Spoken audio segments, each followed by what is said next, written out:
Warning. The following podcast is utter nonsense and may cause agoraphobia, kleptomania, insomnia, and oppositional defiance disorder. We are required by law to provide you with this disclaimer for hazardous materials.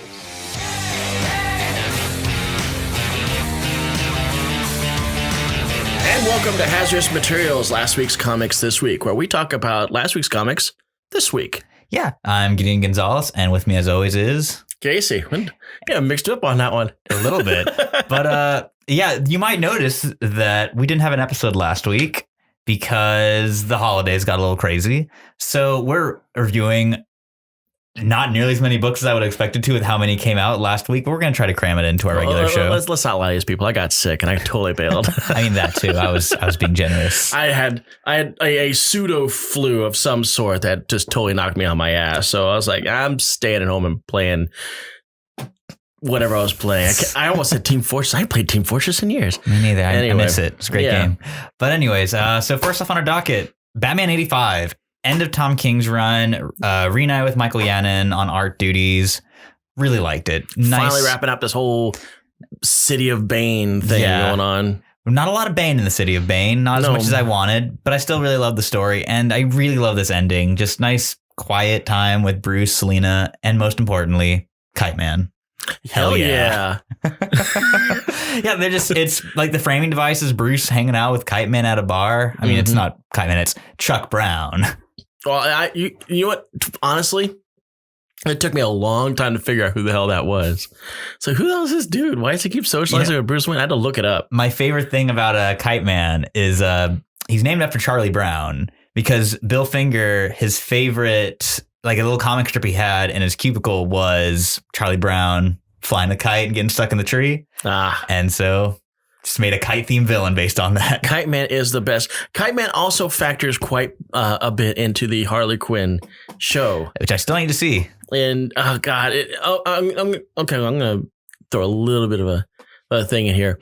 But Kite Man likes Poison Ivy, and as much as Poison Ivy doesn't want to admit it, she does kind of ask her once in a while, "Has he said anything about me?"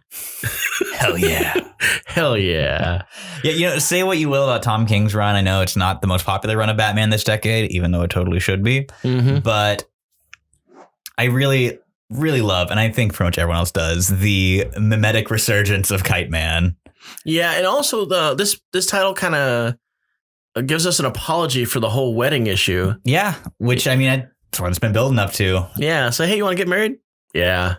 All right, let's do this. And to be continued in the Batcat 12-issue series, it's starting, I think, in the spring. I know Clayman's still working on getting the art done on that. Okay. I'm very excited for it. Still really bitter that DC wouldn't let him continue it in the main Bat title.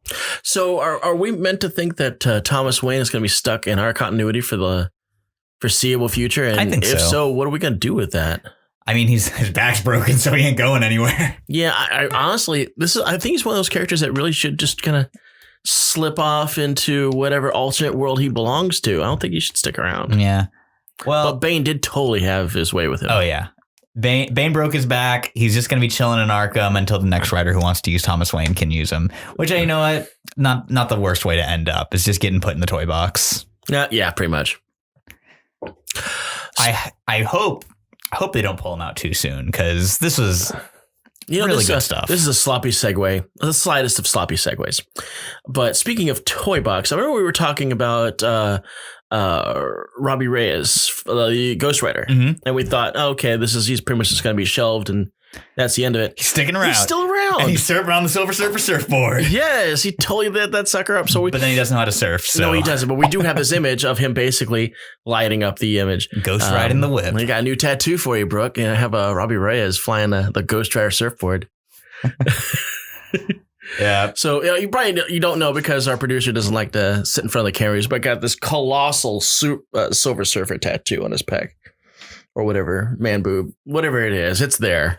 So I think we just need to light that sucker on fire and put on the other side. The yin and the yang. So I guess Robbie Reyes is in for we got 3 Ghost Riders, and that's just the way it's going to be. I like that. It lets Aaron do what he wants to with Robbie in the Avengers book without having to worry about what they're doing over in the Ghost Rider book. Oh, well, I guess we didn't get him shelved as much as possible. So now we have another book that apparently you and I have differing opinions on. Dun dun dun. And I will acquiesce my opinion. I've only read like 2 books out of Doomsday Clock. You should read all 12. This one, I think the endings might be my least favorite. Well, this one and the one before it. I feel like it's just been downhill since they explained what Manhattan was doing. Like, I love that number 10 where it's just him being like, here's all the like DC, like, here's exactly what he did. The idea of the metaverse I thought was really cool, and how everything is derived from Superman. I'm like, oh, that's really interesting. And this is a cool issue from his perspective. But then 11 and 12, where they're actually getting to the Superman Manhattan conflict, I don't know. It just felt kind of dumb. I don't know. Okay, I have the luxury of just kind of waltzing in towards the end of this show because of 25 months. Yeah, I was like, none of this is really going to catch my attention, but I'm going to read the last one because, there's stakes now. But I like the way that was blocked. It felt like Alan, whatever his name is, was doing it. I'm not going to say his name. Alan Moore. That guy. Whatever. But it just the way that Dr. Manhattan thinks, he's going back in time. Is just, this is the moment I did this, and this is the moment I did that. Like, and I remember that was what he did largely in Watchmen when he was gathering his thoughts, his final thoughts before he ran off to Mars. So I thought that was cool. But in that book, it was all about, this person's going to die. This person got cancer. And this is when I disappointed her sexually. And it was all morose and sad. And he goes off to Mars, and that's the end of it. And this seems like the antithesis of that. Everything is hopeful. He's talking about all the times that there's going to be a slight retcon. There's going to be a newer Superman for a newer group of people, even going so far as in like 2067. Here's kind of my big issue with that is it runs antithetical to his ending in Watchmen. That's what I'm trying to say here. Or no, his ending in Watchmen is like he has a newfound hope. He's like, oh man, humanity rules, actually. That's cool. Obviously not enough because he runs off to Mars and leaves them. Yeah. I mean, at the ending, he's just like, oh yeah, nothing ever ends, disappears. Because he was largely disappointed with humanity at that point. But there's the great scene of him where Laurie, like, when they're on Mars together and he's like, wow, humanity is kind of a thermodynamic miracle. That's pretty cool. I'm going to go make my own life. I've been hearing the whole thermodynamic miracle in the Watchmen television series. I've actually been catching up. I'm on episode 6 now. It's so good. Finish it so you can be as disappointed in Doomsday Clock as I am. Because the show hits a lot of very similar beats to the Doomsday Clock finale, but in a much less dumb way. Yeah, I've gotten as far as they've arrested Sister Knight. Yeah, that's where I'm at. Okay. Oh, one of the best episodes is up next. Oh, really? I'm very excited for you. Okay, good. So kind of going back to Doomsday Clock now, it's the most Geoff Johns comic I've ever read, for better and for worse. It's very, very invested in the iconography of DC characters, which he tends to be. He gets Superman really well, but it's about as deep as a pond. It's just really kind of shallow. It's like Superman's great. Everything's cool. And so is the Legion of Superheroes. Yeah. And the Justice Society. Your kid's like Jay Garrick? Well, he's right here. Hey. I get what you're trying to say, that there probably isn't a lot of minutia to chew through. Yeah, it's just not.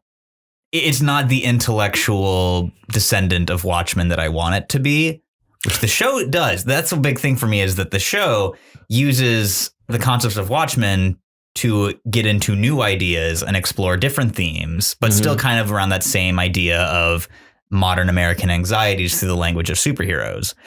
Doomsday Clock doesn't really do that. No. When it does try to, it's really, really clumsy and dumb. Like, I think I was talking to you about this.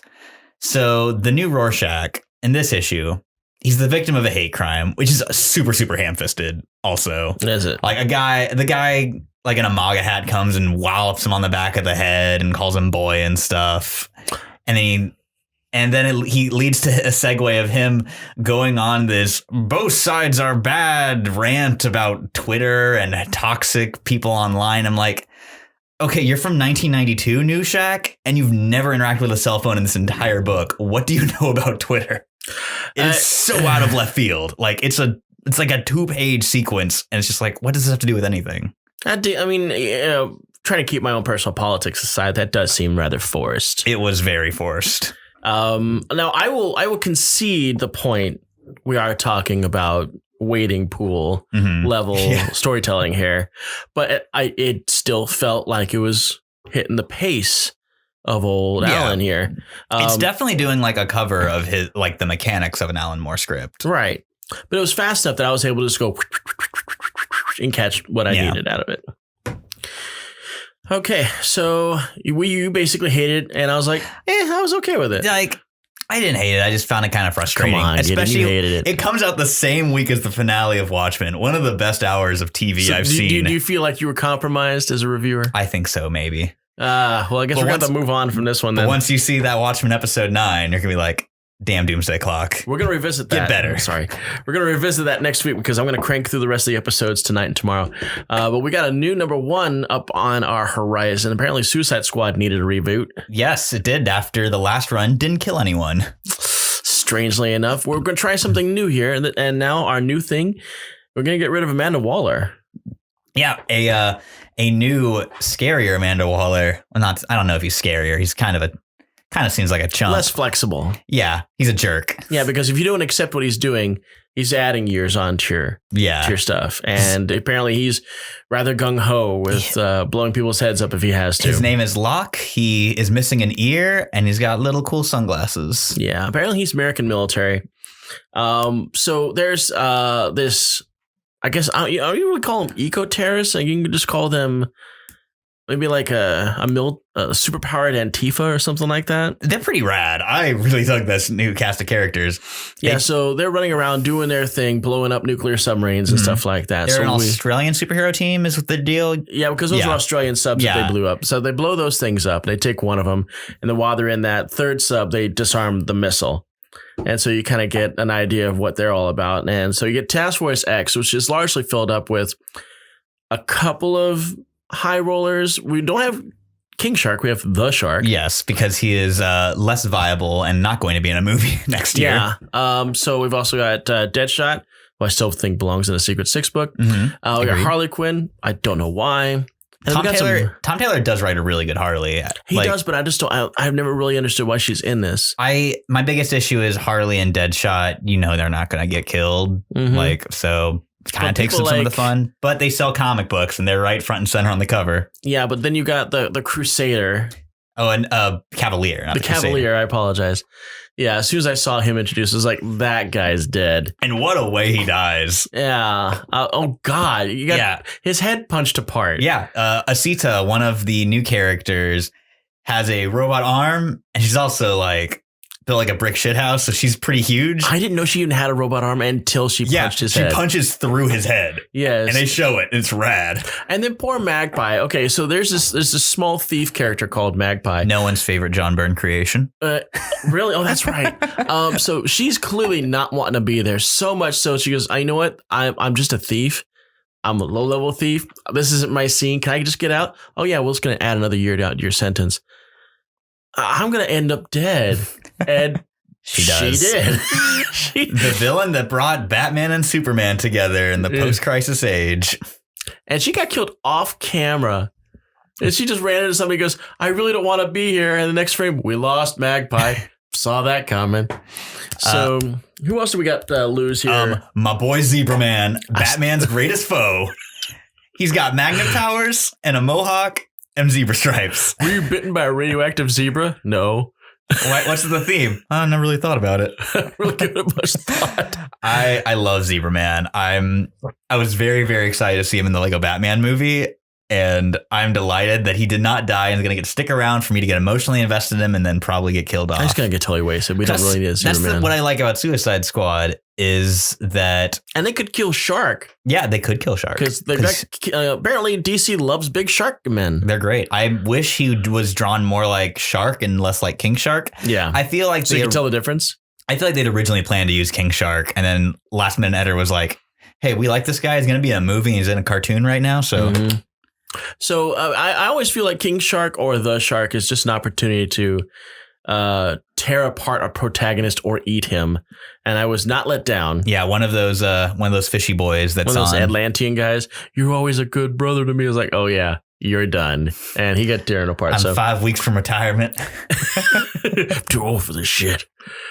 And so basically what winds up happening is Locke was using the new Suicide Squad as bait to get this group of characters to be his new squad. Who he quickly bombs using Deadshot and his sniper rifle, shooting little bitty bombs into I thought that was really cool. I was like, that's a quick way of going about it. So we've got a pretty big cast now with all new characters. Who are ready to die. Who will live, who will die, who will ever be the same.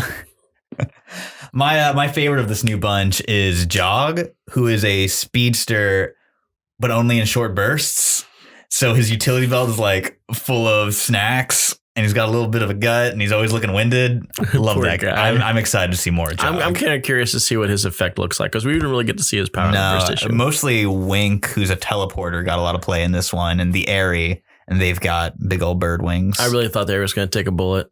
I mean, more than the one he took. Yeah, they got shot in one of their wings. But yeah, I'm very excited for this book. I love Tom Taylor, Bruno Redondo's art. Really cool. I do like this art. This is nice and clean. Yeah, it's and all those characters he's designed for this. If nothing else, they all look incredibly distinct. So you will remember them. Yeah, they all have unique silhouettes. So you exactly. Yeah, the silhouette test, it passes. Yeah.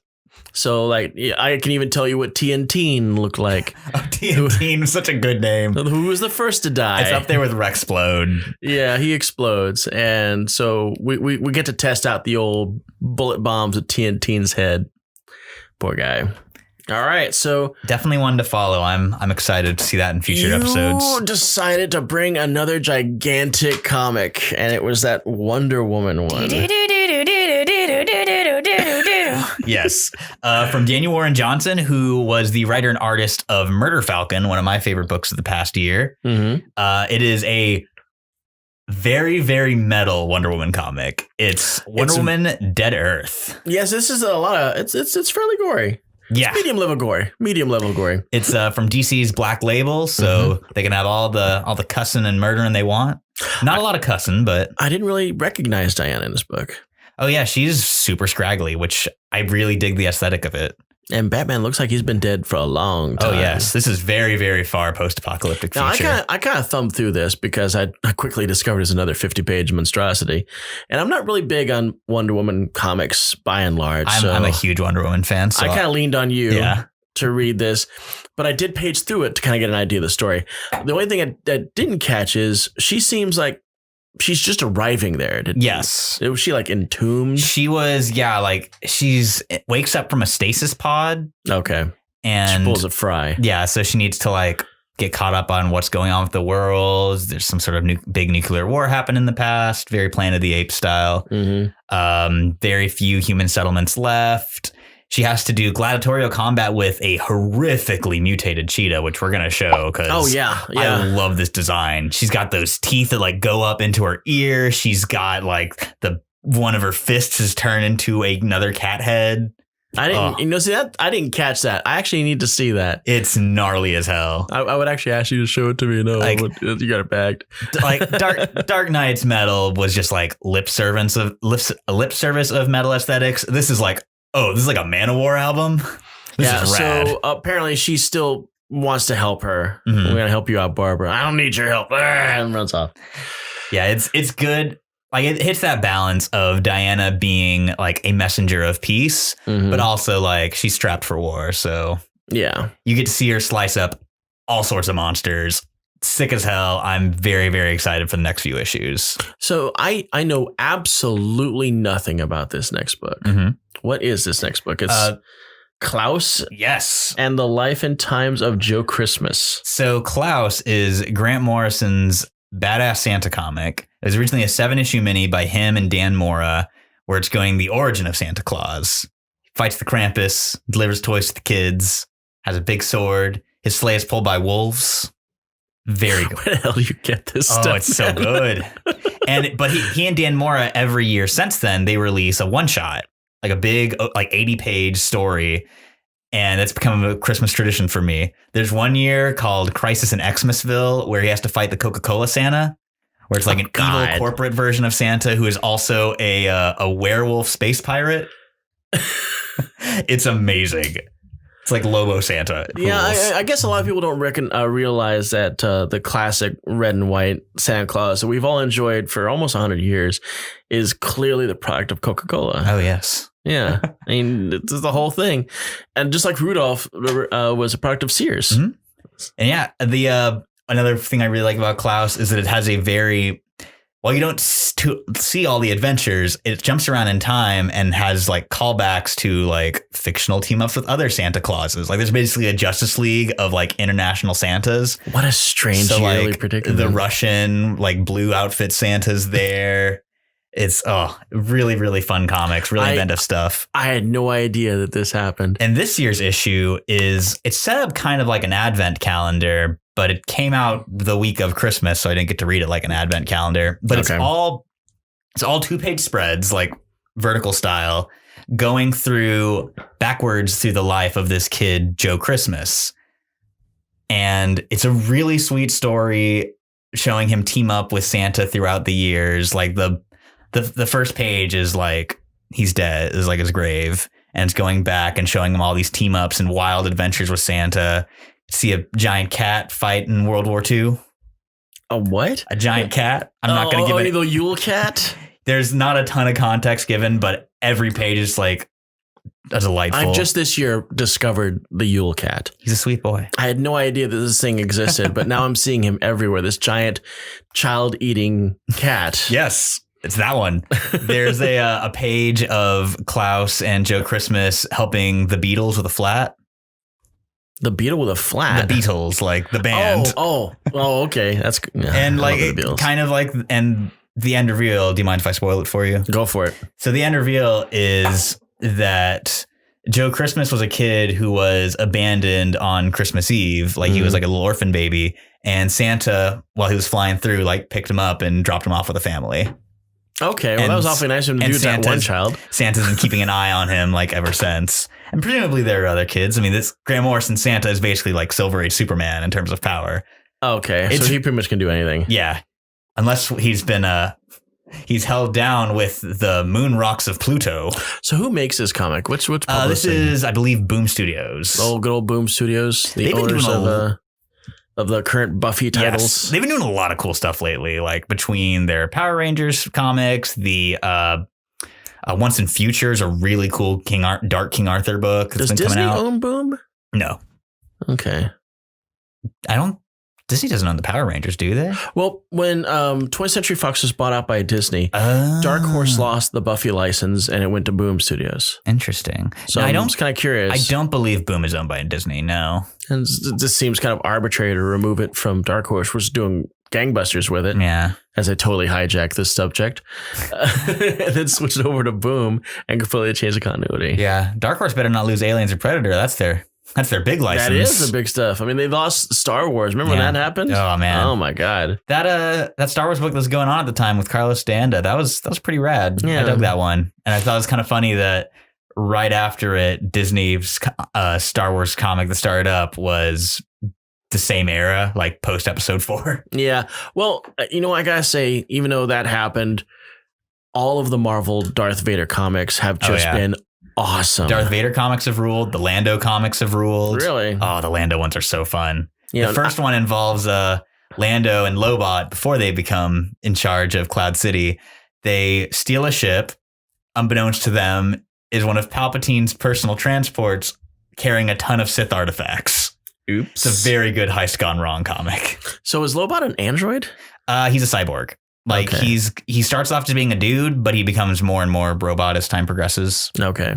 Because I remember in Empire, Lando hit that switch, and you just go over to Lobot being. I was like, okay, I wonder what's going on there. He's got a cool headpice. Yeah, he does. Reverse Geordie LaForge. Yeah, exactly. He's got the old man accountant hairstyle going on. But yeah, so moving on to yet another book I didn't read. This is the Black Hammer universe. Yes, love those titles. This is what we would call a Skulldigger and Skeleton Boy. Yes, good cover. such a good character design for both of them. And I did enjoy the innards of this that you showed me. I don't know anything about it. So it's written by Jeff Lemire, who's been written, I believe, almost everything in the Black Hammer universe. I think only like 1 or 2 spinoffs haven't been written by him, with art by Tonci Zonjic.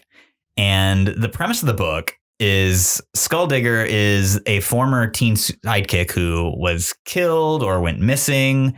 We don't really get a ton of backstory for him. We just know he used to work for this one superhero who is currently the mayor of the city. And that was like a big part of his campaign. It was like, yes, I was this great hero, folks. And now I'm here to be a public servant. Okay. But he's clearly got like a slimy backstory to him. So what we're looking at here is Red Hood. Reimagined. Yes. Red Hood, but good. Yeah. Sorry, Red Hood fans. I'm not a big fan of the character. If you're a fan of Red Hood and the Outlaws, check out now. But yeah, so he becomes a hyper-violent vigilante Skulldigger. He's got this big metal skull on a chain that he smashes people's heads in with. Graphically, I might add. Yeah, it's an awesome page. But he fails to save the parents of this kid from like a Bruce Wayne style mugging. And the kid sticks around with him, and he's like, he feels like he needs to take in the kid and protect him. And it's Baby Yoda. Yeah, it's a very dark, very, very dark Batman and Robin story. And I'm very excited to see where it goes. I really like the character designs on it a lot. I love the simple skulls, the little ribbed t-shirts. I love Skeleton Boy shoes. Might as well just go ahead and showcase them, both of them right now. Our producer throws up another picture. And it feels like it's the most self-contained Black Hammer. A lot of the spinoffs for Black Hammer are pretty self-contained already. This one, like, it just feels like an original superhero book. Yeah, that sounds cool. Yeah, I highly recommend checking it out. Now, this next one I kind of threw in here. This brings us to the end of was it Gwenpool Strikes Back number 5, and we got to find out, is our poor Gwenpool gonna go off into the wild yonder of forgetfulness? Will she be completely retconned and ignored as a character? Will she just disappear? So it turns out, this actually blows my mind. By the 5th issue, they've already picked up what the orders have been for the 1st and 2nd issue, and she talks about them. And she goes, apparently, my 1st and 2nd issues completely sold out. So this is what you like. This is violent me, crazy me. This is what you like now. So she's still dealing with her own sense of identity, trying to figure out what exactly she is. And Marvel pulls out the retcon marker. And it's like, you know what, we're going to do this? Yeah, it seems like you're from this Earth and you're doing this thing and you're outside of everything, checking out everybody's origins. But actually what you are, wait for it, you're a mutant with small reality warping abilities around you as crafted by your own perception of what you think a comic book is. I love that the way she comes up with that backstory for herself is it's Kamala Khan trying to rationalize how her powers work. And she goes, yeah, that's it. That's it. And this is how she gets saved. She becomes a mutant. She officially retcons herself into a mutant. And then she goes to Krakoa, where she will live on with all the other mutants. You can't get rid of her now. My initial joke was when she's like, there's like, you're going to survive forever if you're a mutant. I was like, oh, honey, mutant teens have a very high fatality rate. But you know what? Ain't nobody dies on Krakoa. That's quite true. Old Chucky Z came back within a day. Yeah, he's already back. They mentioned in specifically 24 hours took for bring Charles Xavier back. And I like that they put that timer on it. Yeah, and they still talk about the fact it's a difficult process. Oh, yeah. And how everyone was like on pins and needles waiting for it to work. I'm still waiting for Pyro to die again. We all know what's going to happen. So we can lose that stupid tattoo, which I guess that works as a segue. I guess first, thank you, Leah Williams and David Baldeon for making this great Gwenpool comic. Absolutely. I was a big fan of Gwenpool, and I got this as a joke comic, and I actually became emotionally invested in her struggle to stay alive. Because, I mean, for all intents and purposes, she was us.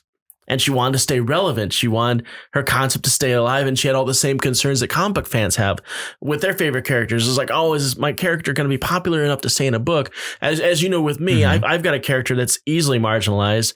And I get excited when he gets used, but then he's forgotten about for like years on time. So I always have to stress out about that. So I guess that's the connection I felt here, you know? Is she going to be popular enough? And then you find out for real, almost in real time, she is popular enough, and issues 1 and 2 have been selling out. I do have some bad news, Casey. Uh-oh, what'd you tell me? I don't think they're going to be able to retcon Sabretooth into being a mutant. But you get my pain. I do. As It's someone like, hey, who let's loves, make him a hero. Oh, we're not making him a hero. Oh, by the way, all mutants are welcome except for this douchebag. I mean, in Charles's defense, Sabretooth is the worst. Oh, he is the worst, but I mean, he has the potential to be better. This is an easy well to go to. Oh, yeah. I'm such a freaking fanboy of this dumb mutant. But speaking of the mutants, Marauders. since Gwenpool is now officially a mutant book, Marauders. Yes. Really fun little heist one-off story. Yeah, as Kitty Pryde continues to try to convince Bishop to be her Red Bishop. You look so good in red. You've Because already I'm got not the doing name. this. You know, I have long thought, it's so weird they've never done a story with Bishop in the Hellfire Club. He's already got the name theming, and now they are. So I want to be part of the Hellfire Club. I need you, Bishop. Come on. Thank you, Jonathan Hickman and Gerry Duggan, for making my dream real. So they're still showcasing poor Pyro doing his bit with that stupid black tattoo on his face. And I love the fact that everybody knows that that's a stupid black tattoo he's got on his face. That skull, it's so tacky. It's so god. It doesn't even look cool. It doesn't even fit in with his shtick. Mm-mm. I was like, Pyro, what the hell, man? We're trying to be heroes here. He's going for that Ghost Rider look. Yeah, it's not working. Yeah, and we all know he's going to get totally whacked. He's going to come back. And he's going to be bitchy because he doesn't have his tattoo on. We'll have to go through it all again. Yeah. The art in this book continues to impress the crap out of me. Yeah, this one was a guest from Lucas Werneck, because Matteo Lolli has done the first 3, I think. They might have just done the first 2. And this cover looks great. Oh, yeah. Russell Dodderman's covers have been amazing. And so my biggest thing is no offense to Lolli and Werneck, but come on, Russell Dodderman's one of the best artists working today. It's so beautiful covers. And I'm so waiting for him to get put on a X book, because he is very publicly and often said that the X-Men is his favorite comic. And I like I like it when I hear about fans becoming fan writers. I'm really glad that Marauders is actually doing really well. Considering all the other titles going on right now. I find it just as much of a draw as X-Force is right now. Which X-Force is the best it's been in years. X-Force, yeah. After kind of a tepid first issue, X-Force is just going rad. I am in there. I love favorite thing about this issue, the Forge stuff. I love Forge. I loved everything about Forge. I loved his little what's his name? Carl Weathers and Arnold in Predator moment with Wolverine. The big. I like it's the little wants me to make something. I'm gonna wait until he's begging me for it. So apparently Wolverine has asked Forge to make him something. We don't know what this something is. With adamantium. Because they finally addressed how Logan keeps getting new adamantium every time he resurrects. And this goes back almost to our first episode when I talked to you. It was how the hell did they bring back Wolverine with adamantium? How did they pull this off? Forge got a bucket. He got more than a bucket. He's got a tank of this stuff. Big bucket. So yeah, we finally get that explained. So whenever poor Wolvie dies, he gets rebonded all over again. And a small price to pay for which is a lot more believable than having the 5 summon adamantium out of nowhere. I was you got to get a technician in on this one. Do you remember in Ultimate X-Men when they introduced his son, little Jimmy Hudson? The blonde one. And he pops his claws for the first time. Mm-hmm. And then just adamantium runs up him. And he's like, whoa, that's weird. And Kitty Pryde's like, must be a secondary mutation.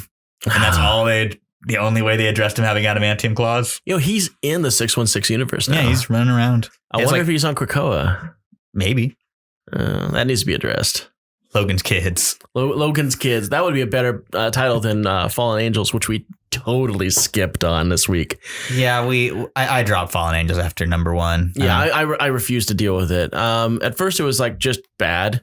And then it was uninteresting. And then what they started to try to do with X-23 was just unacceptable. Just really frustrating. Yeah. Just a lot of backtracking. I don't need an entire series that's going to unmake her backstory. I will say, on the topic of Fallen Angels, a member of that book's getting a solo book. No, Baby Cable. Yeah, Kid Cable by Jerry Duggan and Phil Noto. I don't know what are they gonna. They're just gonna call that Cable. Yeah, it's just called Cable. You can't really call it Little Cable, Baby Cable, Kid Cable. That isn't gonna fly. Children's programming. Exactly. So that's coming out right about the same time that Wolverine is. Yeah, that's gonna be in the spring or in February. Yeah. So they keep announcing more of these Dawn of X titles, but we haven't heard what Leah Williams is working on. Haven't heard what Vita Aye is working on. And we haven't heard about Moira X at all, which is the book I'm most interested in. Yeah, I haven't seen hide nor hair of her, but then from what I understand, she's kept in a chamber. Yeah, secret. Yeah, secret Moira. Secret chamber. Okay, so New Mutants also came out this week. As did Excalibur. As well as Excalibur. Nothing really happened of them. Excalibur got recognized by the Queen, so now they're officially Excalibur. Yeah. Working for the British public. And it was cool for like the first half of the book, and then it quickly went into, hey, look, druids. As soon as the druids showed up, I checked out. I like the druids being like, Richter, you a cool one. You respect the earth. Have this gem. I don't want that. I'm not a druid. You get druid gems now. So I didn't really care for Excalibur. New Mutants, I liked the book, but it was way too simple. It was basically just boom, boom, going in and dealing with the fact that the secondary team has been held hostage by these people who are from a nation who's been plagued by sickness. And you think, oh, okay, I'm going to sympathize with this villain. And the guy's like, nope, I want to sell that drug. Nope, I'm going to sell all the drugs you give me. I was like, all right, well, nah. Yeah, Excalibur and New Mutants, both good, but like not as much to dig into with Marauders and X-Force. Yeah. And just looping back to X-Force, I want to talk about that ending. Oh, absolutely. Where the gate gets hacked while Wolverine and Quentin are going through it. So Quentin gets decapitated and Logan is bisected. Yeah. I want to see little torso Wolverine just slashing up some dudes in the next issue. I absolutely too. I mean, this is not the first time that we've seen our good man Logan bisected. We were just talking about this a couple weeks ago. Yeah. Poor Wolverine and Hulk, which I found out apparently it got finished. And it rules. And I still need to read it. But, Hulk towing Wolverine apart. I'm like, God, I wonder how that's going to go. And then you told me he's like wandering around with a little torso. So we're going to get torso Wolverine, I'm fairly certain, in this next issue. And then poor Quentin flat out beheaded. And I think with that, we're going to go ahead and take our break. Yep.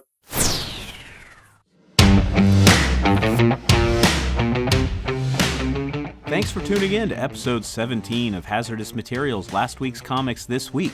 This is Brooke with Haphazard Fiction, and I already said it, but thanks for tuning in to us again.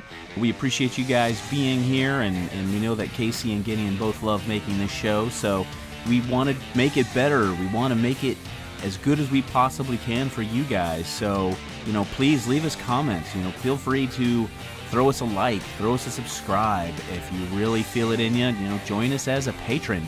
Everything we do here, guys, is just because we love comic books. We love, pop culture. We love doing this. So, this is the episode 17, and we've got coming for you here pretty soon. Casey and Gideon are putting together their top 10 of the last decade. So that'll be a special episode we'll be dropping for you.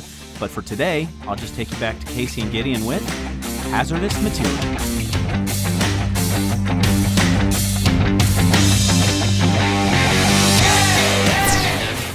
And we are back with our first news item of today.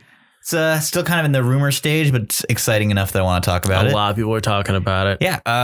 Heavily rumored that Marvel is eyeing Daniel Radcliffe for Mark Spector Moon Knight. Yeah, and it seems like the timing is right for this because they've already said that Moon Knight, Miss Marvel, and She-Hulk are all eyeing 2020 releases. So they really got to get the pre-production on this one going now. Yeah. So this would be the perfect time to get real cast leaks that actually might lead to somewhere.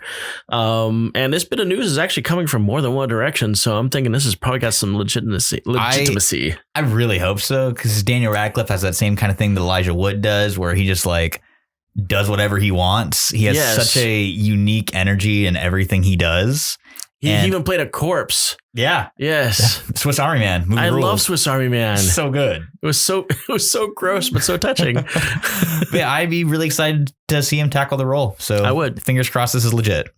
Yeah, because our boy Radcliffe can get ripped. We've seen him get ripped. It's true. Yeah. I've also seen him ranting in the streets wearing slippers and 2 guns. Haven't seen what movie that's from, but I've never seen it either. From what I also understand, he likes hanging out with horses on stage. Cool. He's a cool Equus, dude. yes. Little Broadway reference for you. I'm cultured. We wish we could all be as cool as Harry Potter. I'm hoping this really comes to pass. This next bit, I'm kind of miffed about. I think miffed is a light way of going about it. This one's kind of your court. This is totally my court. Okay. I don't really care I about. love Spider-Woman. Spider-Woman is one of my top 5 characters easily. Her character design is just perfect. Now, granted, when she first showed up, she had the full skull cap on, a la Captain America. And it's like, you know what, let's change that up. Let's free up her hair. And after that, perfect costume. You can't tell me I'm wrong. It's because not a perfect of costume. where her yellow thing points to doesn't mean jack crap, man. We're talking about comics. Everybody's wearing weird outfits. It's certainly a unique and visually arresting costume. It's a perfect costume. So I don't understand why everybody that picks up a new Spider-Woman, a new title coming out fairly soon, needs to redesign the damn costume. I mean, first we had the jacket one. That was sloppy. That costume rules. It was sloppy. How is it sloppy? She wore glasses. Yeah, they look awesome. And it went to me, it looked like a mask. Yeah. It was stupid. It was cool. I hated it. It was great. Okay, I loved now that it. we agreed on that one. It made me pick up Spider-Woman because I'm like, oh, she doesn't look ridiculous. The stories are great. Yeah, and the book's I love amazing. Hopeless in his comic run on that. So much that I actually remembered who was writing it. Yeah, that's a rarity. It is a rarity. But I couldn't. Okay. Some elements of that costume worked. There we go. Thank you, Casey, for the compromise. Glasses did not. But it beats a giant yellow coochie arrow. So anyway, what we're talking about here, now let's build up. This new outfit is going to come out here. Here's my problems with this one. This costume looks lazy. It's boring. It's boring as hell. It's trying to put a connection between her and Spider-Man that simply does not exist. Spider-Woman's origins have zero to do with Peter Parker. She doesn't even shoot webs. Why is she covered in them? Why does she look like Miles Morales mixed with Superior Spider-Man? I just don't understand this costume at all. Because they want to sell people on Spider-Woman, I guess, and be like, oh, she must be part of the Spider family. I think they're trying to do some kind of a compromise. They're trying to get her back into the skin tight outfits, but I guess some people don't really favor the whole red and yellow thing, I guess, because it's somewhat suggestive. I think they mostly just want her to look like a damn spider. That's always been one of my big issues with the classic costume is nothing about it says spider. Well, none of her powers really ever said spider either. I mean, she's gliding and shooting venom blasts. Her name's Spider-Woman. Something should be she shoots spidery. electrical blasts. But then again, Miles Morales now does that with touch. That's the same power. Venom sting. It would really. I actually was looking at some comics on my toilet because that's where all good comics end up. And Spider-Geddon has this big picture of all the different spiders, and it's got Spider-Woman up in the corner swinging a web. Okay, we should probably say this. Spider-Woman doesn't shoot webs. She doesn't swing on webs. She flies. Woman doesn't need to swing on a web. Quit trying to make her Spider-Man girl. It just isn't going to work. Honestly, at this point, I feel like we'd just be better served as Jessica Drew just being her own character, not being a spider person. Yeah, you know what? And I did enjoy the fact that, she's a spider person, but the only thing she shared with Peter was the eye mask. Yeah. That was it. That was the only thing. And there's been comics ever since where they outright say there's no connection to us whatsoever. I barely know her. We've run into each other a couple of times. That's about it. In New Avengers, when she got back into the outfit, they even brought that up. It's like there's you guys are not even related, because not even close. I do not know this man. Yeah, they're two separate places of living. I mean, Spider-Woman started off in California. Well, you got Spider-Man in New York. Fighting Werewolf by Night and Hydra. Okay, so that's my other fanboy explosion that I'm easily triggered by. If you want to mess with me, let's talk Sabretooth. If you really want to mess with me, let's talk Spider-Woman. So moving on from that, it seems like this next part is the apology to that. In March, Marvel is doing a spread of covers, like 20 some odd covers, featuring Spider-Woman in it in her red and yellow classic outfit. Now that makes me believe that both outfits are actually going to be a part of the new series, and this black outfit is like some kind of stealth thing. Maybe it'll be like Hawks and Pox, where they just She wears different costumes for different things. Or like, remember when Spider-Man was doing red and blues one day and black the other? Yeah, we wear the black suit at night. Love that stuff. So you know what? If that's the case, I'm okay with it. I can live with that. My self-awareness of how fanboyish I really am about this goes. It's bad. I realize I'm ranting and raving about a superhero. It doesn't make it better. It doesn't make it better. I'm just aware of it. Moving on. Marvel apparently has decided it really, really, really, really wants you to see New Mutants, and they promise you it's coming out in April 2020. So much so. God, I hope so. That next month we're going to get a New Mutants trailer. Woo! It's been like 2 years since the first trailer. Yes, and from what I understand, they're going to put the proper Marvel Studios banner on the front of this, and that's the first ever 20th Century Fox getting the real banner on this one. That's exciting. So we're definitely hitting Plymouth Rock on the mutants on this one. We ain't in association anymore. No, these are definitely our boys. So I don't know if they're going to do maybe some light rewriting and actually bring this proper into the Marvel Universe, or is this just going to be a one and done kind of thing? I hope it's integrated because I like all this. I like most of the cast. I'm still not crazy about the cast for Roberto. No, I'm not either. Yeah, do not like that. We've talked about that before. Oh yeah, the lightning of Roberto. Yeah, that's just not going to fly anymore. And I love the fact that the New Mutants issue right now, it clearly defines Berto's a dark-skinned boy, and he needs to stay that way. So I'm excited about most of the cast, especially Anya Taylor-Joy as Magic. Absolutely. And, what's her name? The girl who played Maisie Arya. Williams. Maisie Williams as Wolfsbane. Two just out of the park casting. Mm-hmm. But I don't know, man. That's a lot of heavy lifting for like the first mutant movie in the MCU, you know? Yeah, I don't know if they're... Well, is it getting a theatrical release? Yes, that's the whole thing. Ooh, yeah, this is exciting. The real deal theatrical release. I thought it was going to get like shipped off to Hulu. While I was thinking this was going to be a one and done kind of thing, because we still need to figure out mutants into the Marvel Universe, and I thought we were going to do that with the Doctor Strange movie. Yeah, well, so we really can't do that with this movie without outright filming more stuff. So I think this is just one of those, hey, we're just going to get this out. It's April. It's close enough to summer. Maybe there'll be a little disclaimer of like, this movie is not in the MCU. Please do not be confused. Bye. Or this could be, or they could label this as Earth such and such and then connect it to Doctor Strange. Or, all you really have to do is just put a little text piece over the opening. Yeah, this is Earth number such and such. We'll talk more about Doctor Strange. Or they can stick a Doctor Strange thing in the very end as a stinger. Damn, mutants be weird, huh? Yeah, look where I'm at. Scarlet Witch is like, hey, that's cool. There are other mutants. Yeah, they could finally make Scarlet Witch a mutant. I think that's going to happen. Oh, yeah. Moving on from exciting kind of stuff to Birds of Prey got rated, and it got rated R. That didn't really surprise me. I guess they decided after Joker made its solid billion that let's just start making some R-rated movies. But I'm just not interested. The marketing department has really done very little with this movie. They really haven't even released proper trailers. No, they did a full trailer. It doesn't really feel like a full trailer. It just feels like some imagery. Yeah, that's true. None of the women characters in this look striking. There's no comic influence on their outfits. They're just kind of like in street clothes. Yeah, exactly. Street clothes. And that doesn't fly in a comic book movie. I hate to say that, but it just doesn't. You got to have some flash. I mean, even at least Harley Quinn looks like Harley Quinn for the most part. Mm-hmm. At least the way she did from Suicide Squad. Well, my big But Huntress doesn't look like Huntress.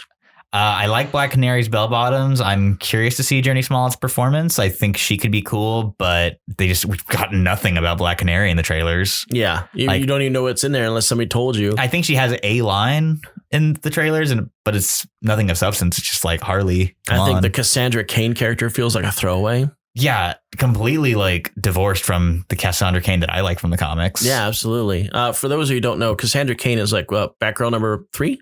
Yeah. Probably my personal favorite Batgirl. And she was a bad mother effer. She is, I think, the second best fighter in the DC universe after Lady Shiva. At least. Or maybe she's tied. Lady Shiva's daughter. Yeah, her and David Kane. Yeah. And man, it's such a good series. I really, really, really love the Cassandra came back girls. And so that's just another reason that I'm not super jazzed about Birds of Prey. Yeah. But my big issue with it is that the main villain is a character named Black Mask. And he's not wearing the mask. Not in any of the promotional materials so far. Not even in the damn Funko Pop. Yeah, I don't know what's going on with that. I don't know if they're just going to try to use his name as, I guess, like an online alias. The club that he owns is called the Black Masks. Is that where they get it from? That might be, maybe at the end they'll do that thing that always drives me crazy in superhero things where they don't look like the comic character until the last 10 minutes. Oh, yeah. Or they don't want to cover off, they don't want to cover up the money because Colin McGregor is not, he's not D-level money. Yeah, he got that. Pace for. He got that Obi-Wan star power. He got that, yeah. And so we want to see his face, and that actually runs in parallel with a lot of issues that happen in superhero and supervillain movies. Is that you run into a character who's covered his whole face, and they keep using every opportunity to unmask. I think the only time that we've ever run into that where that didn't happen is in the current Mandalorian series. Yeah, which from one episode to episode 7. That bucket has stayed on. Well, I haven't seen the finale, so don't spoil that for me if he takes it off. I will not. And moving on to some comic news. So we probably should have covered incoming in this week's releases. But I mean, it's basically just an advertisement for next year's product We don't line. really want to talk about solicited comics during our comic news. Exactly. So we'll talk about it as news. Yup. But for that sucker. The big thing to come out of it is that Marvel's big event for 2020, Empire, is going to focus on Hulkling, who is the son of Marvel and a Skrull woman. Skrull princess. Yes. Yes. He is royalty on both sides, is uniting the Kree and the Skrull empires. I never saw that coming. Yeah. It's wild, and I'm really glad they're doing something cool with Hulkling. And of course, what really caught my attention with this was, this image that they're using for their promotional materials looks like somebody's been murdered. Mm-hmm. So it's a murder mystery. And as I'm reading, it's like, okay, cool. Let's check out this. It's like, okay, Kree, Skrulls. Okay, cool. And then my eyes fell upon the one thing I dreaded. No. Nullis screwed himself into a non-Kate's title. Somebody else has picked up the baton of this stupid symbiote villain. The null pages in this issue were written by Donny Cates. Oh, but if he shows up in Empire, it won't be as a Cates joint. So he might take a stop with the Kree and the Skrull while he's riding his stupid symbiote dragon to Earth for absolute carnage 2. Symbiote Boogaloo. It does feel like some crazy Mary Sue of a villain. It's like it's like if I wrote comics, and I brought a certain blonde villain on every single book that I touched, I would get annoying quick. More so than now. Yeah. But that takes some doing. It would take some doing. So for Case to be bringing in this null guy as his apex villain constantly, it's just kind of grating on the nerves. Yeah, and it took you pointing it out to me to make it that much worse. Yeah, it drives me nuts. I'm so kind of sick of symbiote lore now. And I used to love the symbiotes because, obviously I was a child reading Marvel comics, so I thought Venom was the coolest thing from sliced bread. Oh, absolutely. My top favorite villains, Venom was one of them, and now not even in the top 30. Yeah, he has significantly fallen from grace for me. Far, far away. He got invited to the Avengers recently. Did you see that? Yeah, I saw that. He turned it down. Venom Island now. Yeah. Going back to that old Eric Larson Spider-Man, I Killed Thee Well. Oh, I remember that. Yeah, that's... the skull. Yeah, exactly. They're going back to that for the current Venom arc. Oh, okay. But similar to incoming with news, History of the Marvel Universe number 6 had a little sequence teasing some future events from the Marvel Universe, including The Age of Khonshu, which is going to be a Moon Knight story in Avengers that Jason Aaron has been teasing for a little while. Perfectly setting up the fact there's going to be a Moon Knight TV series. Yeah, no cross promotion there. Hopefully we'll get a new Moon Knight solo book soon. Mm-hmm. The Interstellar Reign of the Half-Breed. Obviously, we know that's about Hulkling now. Yep. The Rise of the Outlaw Generation. Eve Ewing is doing a book called Outlawed, which is going to focus on the teen heroes in the Marvel Universe facing a new law that specifically outlaws teen vigilantism. I did not know that. Yeah. And that sounds really compelling. Yeah, and Eve Ewing is fresh off of Ironheart, which was really, really good. Really turned me around on the characters. First, I was like, just whatever. And Marvel hasn't done something like that since The Initiative. Yeah, I'm really excited to check it out. And I love The Initiative. I like getting into that legal nitty gritty of the superheroes. Exactly. The King in Black, null. Duh. And this is the one that made me flip the table. Not really, but metaphorically in my mind. The Wedding of Tony Stark and Emma Frost. One of my favorite characters and one of my least favorite characters. Really? I loathe Iron Man. Do not like Tony Stark. You're not digging on... Man, Tony is so damn charming. Even as a comic book character, he charms you. Though? Is it just the Clark Gable mustache? That reminds me, man. Back in the day, back before the Iron Man movies, Tony Stark was really known for his Vincent Price mustachio. That's all he had, because that was back in the 70s and 80s, having a very small mustache and nothing else was... And a glorious mullet. Yes, was considered trendy and stylish. But then the movies came out, and then we need to give our boy Tony a beard, and has had a beard ever since. Oh, yeah. But besides my ship war rage aside, I'm perfectly happy with Emma's current placement in the Summers Love parallelogram. Wait, would you say that your hatred for Iron Man is parallel to my hatred of the Sentinel? The Sentry? That's the guy. Well, I hate Tony so much I can remember his name. So. No. Screw you, getting Gonzalez. I don't know. Maybe I feel like Iron Man takes up more of my headspace than the Sentry does for you, just because I have to see Iron Man all the time. You know. Let's take a spot to listen to our my photographer sneeze in the background. But moving on from my fanboy rage. The tragic fate of Luke Cage and Jessica Jones' second child. Curious to see where that goes. The Defenders of Tomorrow. Nothing on that yet. Mm-hmm. And the fate of Mephisto, which that's been building up to a while now, because he's been popping up in a lot of the Spider books. He's been popping up in Avengers as a kind of puppet master for all these other teams. He made a deal with Miles last year in Champions. He's also been getting his ass kicked out of his own throne on a regular basis. I mean, that's pretty much Mephisto to a T. What's the longest stretch you think Mephisto's held on to being King of Hell? Probably from Surfer up to the 80s. I was actually going to bring that up. Yeah, his first appearance back in the day. I think it was during the Surfer, because it wasn't really a big storyline. No. Mephisto was, for all intents and purposes, the devil, and no one else really wanted the gig. And if they did, that they were just demons from other dimensions, like Satanish or Nog, or he's not Satan, but he's the dweller in Satanish. Darkness and all of those stuff. I had a fair amount of knowledge of my demons from my Marvel Universe days of studying that book.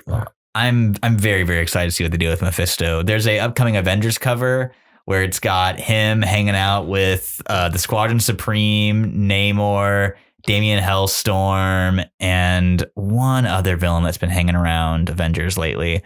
But just ooh, all of these separate plots that and Dracula and the you nerd.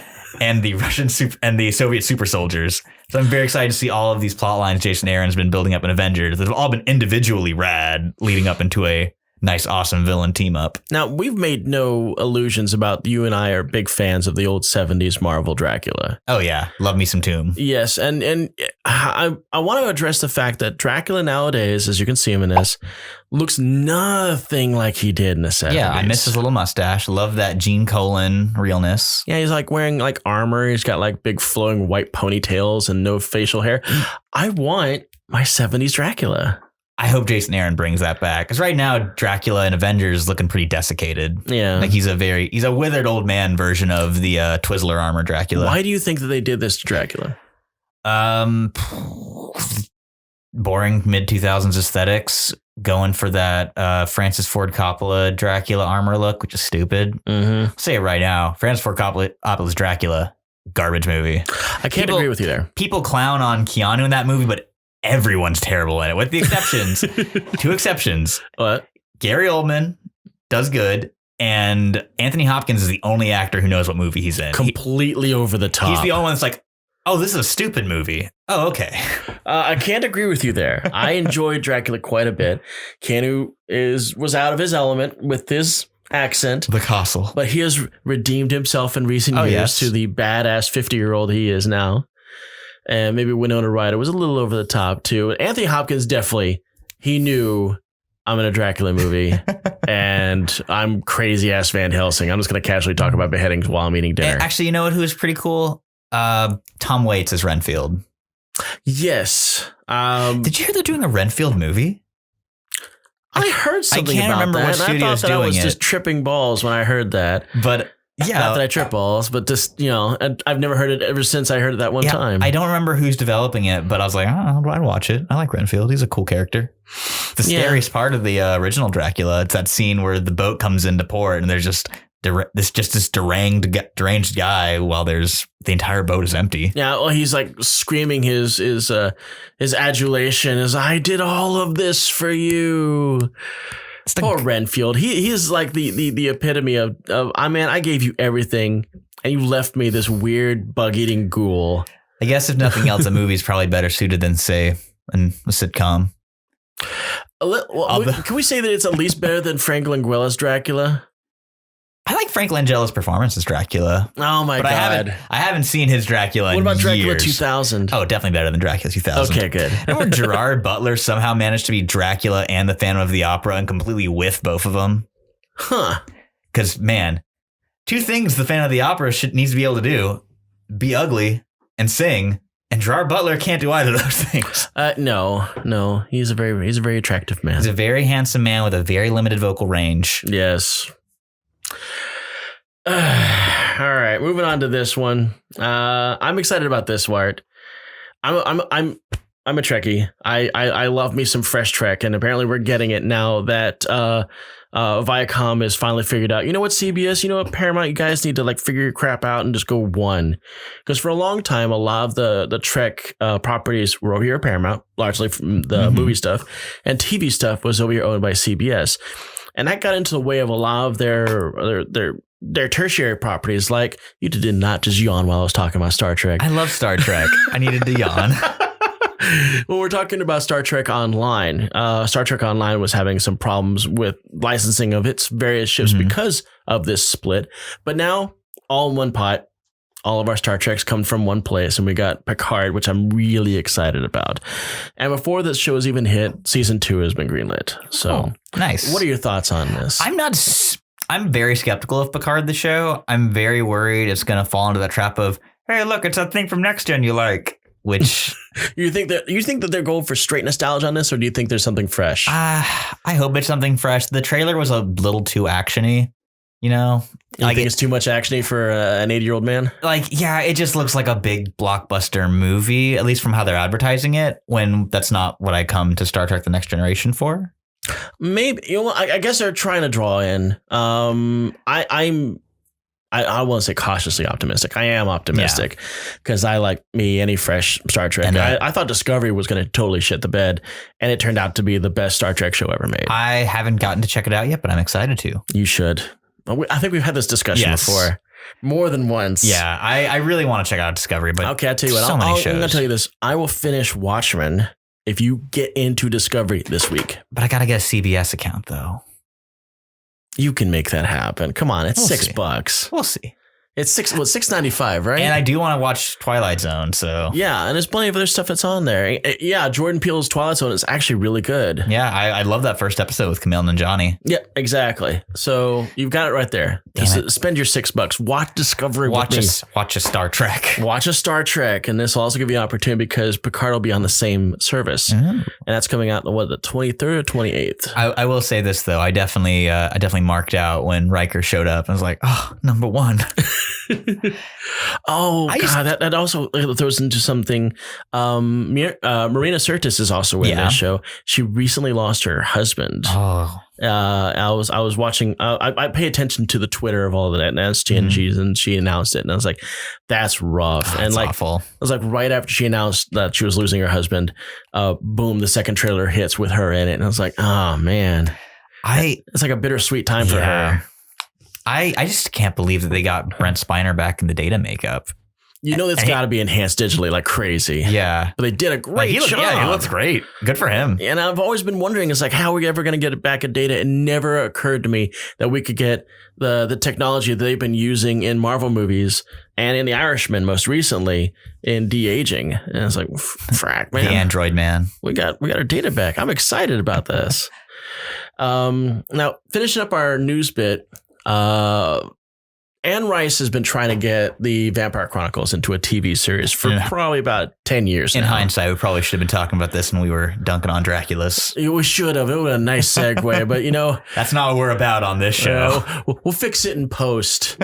No, we're talking about the fact that Hulu did have the license for Vampire Chronicles, and apparently they bailed on it. And I was like, when I first found out this bit of information, I was like, well, why did that happen? Is there a fly in the ointment? Did somebody let a fart out in the wrong executive's office?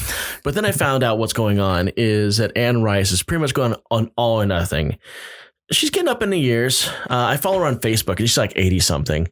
And I guess for $30 million, she is giving movie and television rights for all the Vampire Chronicles in perpetuity. And when we're talking in perpetuity, we're talking like 20th Century Fox, X-Men, Sony, Spider-Man. As long as you're making stuff, it's yours. That's a pretty good deal for $30 million. Yeah, it's a really good deal for $30 million. But for whatever reason, Hulu didn't do it. I don't know who pulled out on that one. But I do know that at Paramount Studios is one of the 4 people that are highly interested in this. And I'm curious to see where this goes, because I was really looking forward to that TV series. I even actually saw like some of the scripts that they were looking like, really see the scripts, but they would go on Twitter and go, hey, look, this is the script for the first episode. I'm like, oh, cool. I've always thought that this particular property is something that needed a television service because of all the minutia and all the different character development. Like I was talking to a friend of mine recently, is that they got all these old vampires they really couldn't get into too deeply with the movie because of a short amount of time. Mm-hmm. So what are your thoughts on this? Not a big Anne Rice fan. Never read one of the books. I liked...